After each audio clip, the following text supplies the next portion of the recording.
श्री गुरुदेवाय नमः। गुरुभ्यो चरण कमलेभ्यो नमो नमः। दक्ष की 60 कन्याओं का विवाह। दक्ष और वरिणी के यहाँ देवी शिवा का अवतार। दक्ष द्वारा उनकी स्तुति तथा सती के सद्गुणों एवं चेष्टाओं से माता पिता की प्रसन्नता। ब्रह्मा जी कहते हैं देवर्षि इसी समय दक्ष के इस वर्ताव का जानकर मैं भी वहां आ पहुंचा और पूर्ववत उन्हें शांत करने के लिए सांत्वना देने लगा। तुम्हारी प्रसन्नता को बढ़ाते हुए मैंने दक्ष के साथ तुम्हारा स्नेहपूर्ण संबंध स्थापित कराया।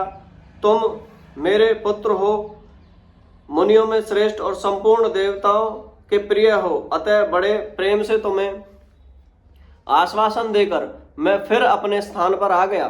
तदंतर प्रजापति दक्ष ने मेरी अनुनय के अनुसार अपनी पत्नी के गर्भ से 60 सुंदर कन्याओं को जन्म दिया और आलस्य रहित हो धर्म आदि के साथ उन सबका विवाह कर दिया। मुनीश्वर, मैं उसी प्रसंग को बड़े प्रेम से कह रहा हूं, तुम सुनो। मुने, दक्ष ने अपनी 10 कन्याएं विधि पूर्वक धर्म को ब्याह दी, 13 कन्याएं कश्यप मुनि को दे दी और 27 कन्याओं का विवाह चंद्रमा के साथ कर दिया। भूत, अंगिरा तथा कृषस्व को उन्होंने 2-2 कन्याएं दी और शेष 4 कन्याओं का विवाह ताक्षर्य अरिष्टनेमी के साथ कर दिया।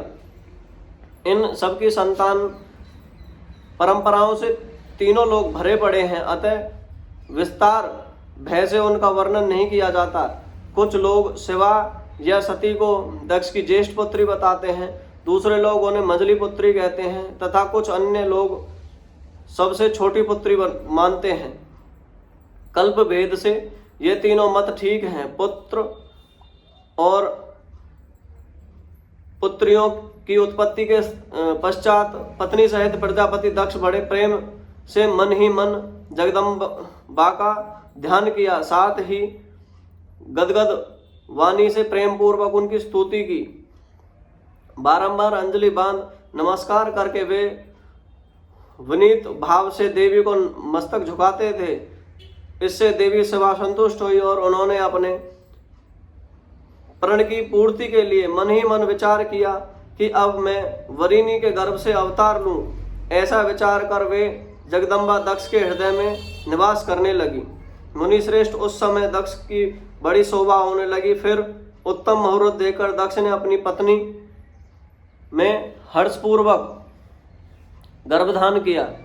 तब दयालु शिवा दक्ष पत्नी के चित्त में निवास करने लगी। उनमें गर्भधान के सभी चिन्ह प्रकट हो गए। तात उस अवस्था में वरिणी की शोभा बढ़ गई और उनके चित्त में अधिक हर्ष छा गया।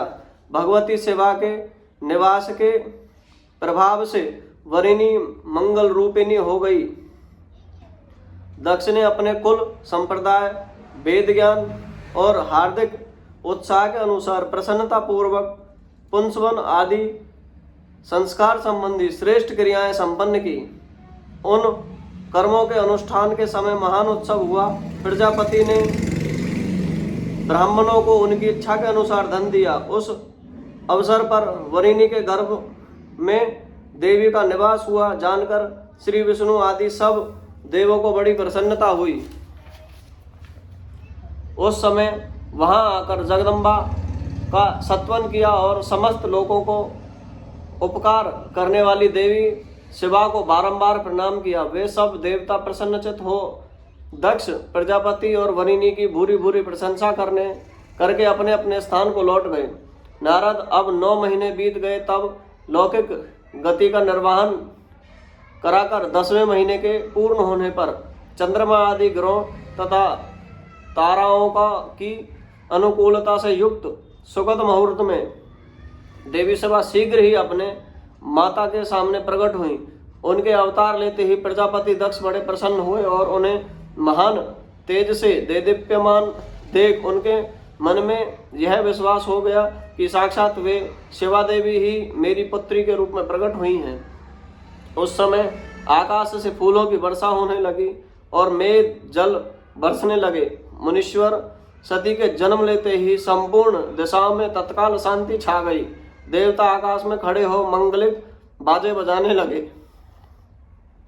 अग्निशालाओं की बुझी हुई अग्नियां सहसा ज्वलित हो उठी और सब कुछ परम मंगलमय हो गया। वरिणी के गर्भ में साक्षात जगदम्बा को प्रकट हुई देख दक्ष ने दोनों हाथ जोड़कर नमस्कार किया और बड़े भक्ति भाव से उनकी बड़ी स्तुति की।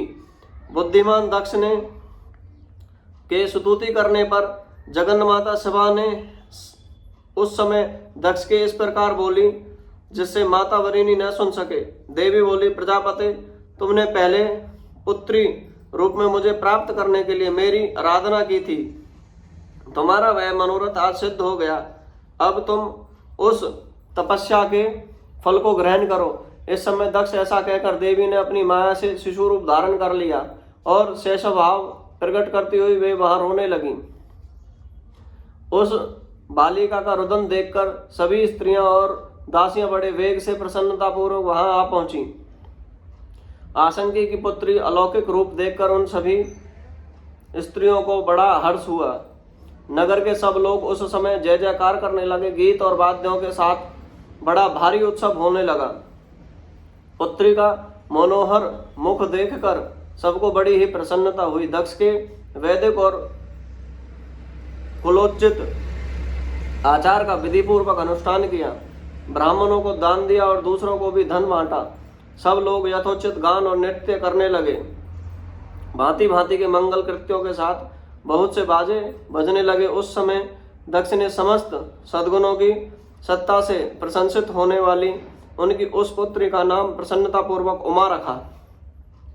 तदंतर संसार में लोगों की ओर से उनके अनेक नाम प्रचलित हुए जो सब के सब महान मंगलदायक और विशेषतः समस्त दुखों का नाश करने वाले हैं।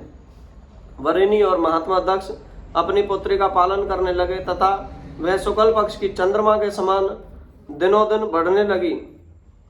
द्विजश्रेष्ठ बाल्यावस्था में भी समस्त उत्तमोत्तम गुण उनमें उसी तरह प्रवेश करने लगे जैसे शुक्ल पक्ष के बाल चंद्रमा में भी समस्त मनोहारिणी कलाएं प्रविष्ट हो जाती हैं। दक्ष कन्या सती सखियों के बीच बैठी बैठी जब अपने भाव में निमग्न होती थी तब बारंबार भगवान शिव की मूर्ति चित्रित करने लगती थीं। मंगलमयी सती जब बाल्योचित सुंदर गीत गाती तब स्थानु हर एवं रुद्र नाम लेकर समरशत्रु शिव का स्मरण किया करती थी। हर हर महादेव। श्री गुरुदेवाय नमः।